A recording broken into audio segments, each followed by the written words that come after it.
ओम शांति। आइए सुनते हैं अंगद की कहानी। आज हम बात करने वाले हैं एक ऐसे लेजेंडरी कॉन्फ्रंटेशन की, एक ऐसी कहानी की जो हमें एक बहुत ही गहरा स्पिरिचुअल लेसन सिखाती है।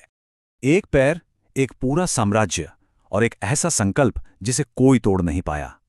कहानी शुरू होती है एक बहुत ही ताकतवर राजा के दरबार से, जहां माहौल भाई एकदम गर्म है। तो सवाल ये है कि आखिर ये बहादुर दूत हैं कौन? चलिए सबसे पहले इन्हीं को जानते हैं, अंगद का परिचय लेते हैं। तो देखिए, अंगद थे बाली के पुत्र। वो सिर्फ समझदार और धर्मी ही नहीं, बल्कि बहुत ज्यादा शक्तिशाली भी थे। पर उनकी असली पहचान क्या थी? वो थी सुग्रीव के लिए उनकी वफादारी और श्री राम के लिए उनकी अटूट भक्ति।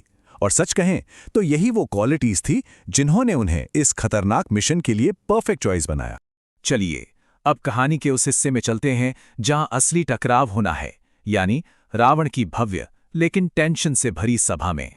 तो वहां पहुंचकर अंगद ने बड़े ही विनम्र तरीके से रावण को एक मौका दिया अपनी गलती सुधारने का।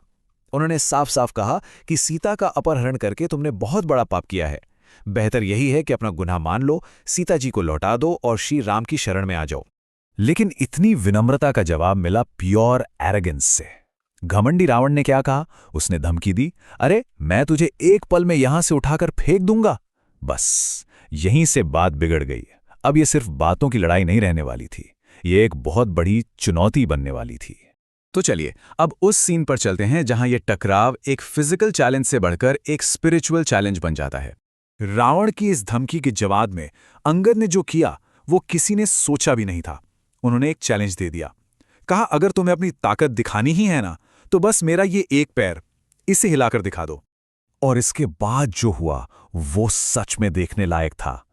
अंगद ने अपना पैर जमीन पर ऐसे जमाया मानो वो जमीन का ही हिस्सा हो। रावण के एक से बढ़कर एक शक्तिशाली योद्धा आए।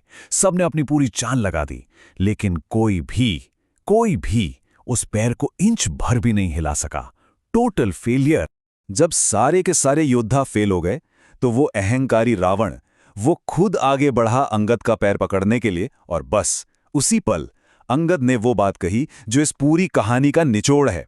उन्होंने कहा, हे रावण, मेरे पैर पकड़ने से अच्छा है श्री राम के चरण पकड़ लो, उनकी शरण में चले जाओ, तुम्हारी आत्मा का उद्धार हो जाएगा। ये सिर्फ एक फिजिकल चैलेंज नहीं था, ये एक बहुत बहुत गहरा स्पिरिचुअल मैसेज था।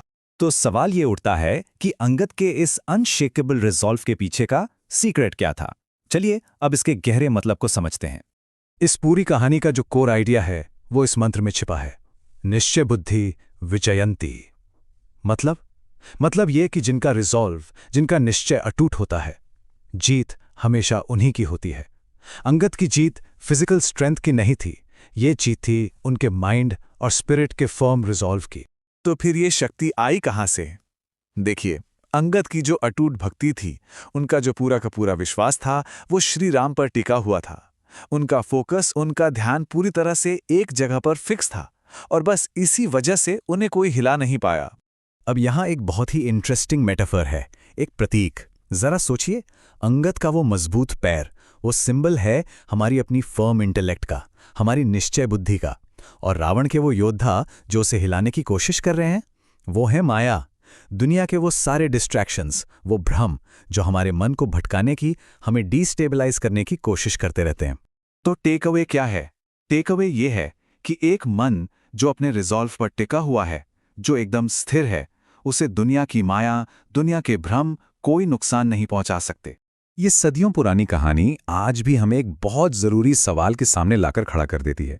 तो इस पर सोचना जरूर बनता है कि ऐसी कौन सी चीजें हैं जो हमारे संकल्प को हिला देती हैं।